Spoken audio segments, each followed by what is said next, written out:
The question here is your ownership of your reactions. Ownership of reactions might be another way to express neutral observation, the concept. Own your reactions.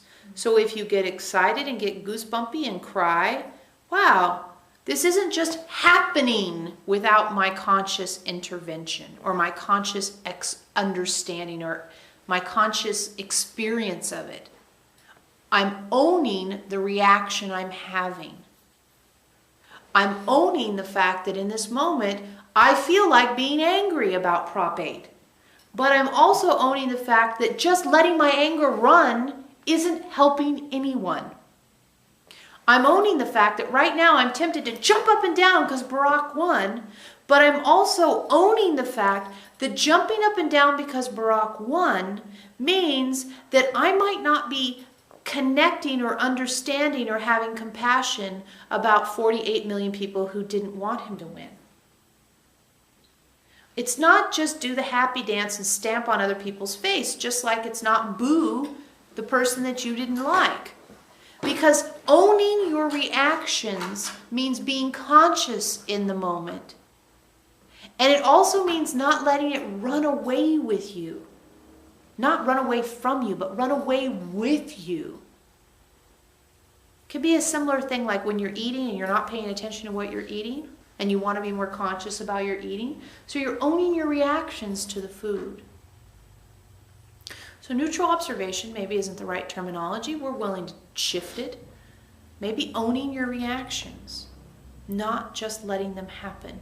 Now, Veronica, as soon as they announced that Barack Obama was being called the winner on the TV, she burst into tears. And she said, wow, I'm crying. Why am I crying? You know, the owning of the reaction by looking at it. Why am I crying? I'm crying because this is a historic moment. Nothing's ever going to be the same again. And that, I have an emotional reaction to that because I have a body. Okay, as long as you know why you're crying, as long as you know why you're getting goose pimply, as long as you know why you're pissed about Prop 8, own your reactions because that lets you learn from them rather than judge the moment. We're learning, we're not judging. And maybe ownership of the reaction is a better way to say neutral observation, but they both lead to bliss because bliss is that space where every moment teaches you so that you don't have to have good, bad, right, wrong. You have, this too teaches me. The spilled milk in the store. The proposition going the way you didn't want it to go. Your candidate losing. Sure, it's easier to be something like neutral when you're winning. It's hard to be neutral when you're mad about how something turned out. Whether it's spilled milk or whether it's, getting something free. They all have something to teach you. And the more you just sort of absorb and learn, see how it just raises your vibration. I can learn from this too. This too can teach me. This too is something that's going to inform me.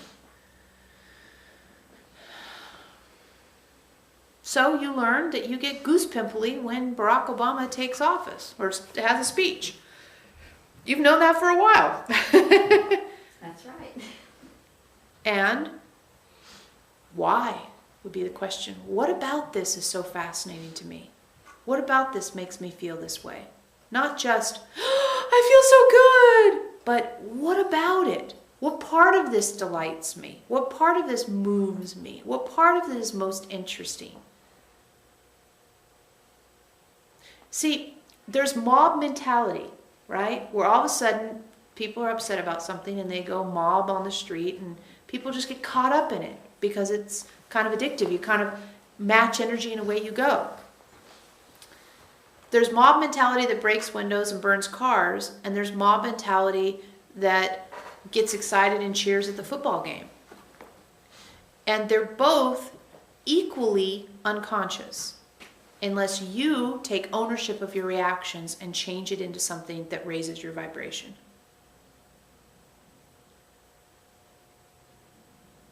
Does that help answer your question? Oh, that's good.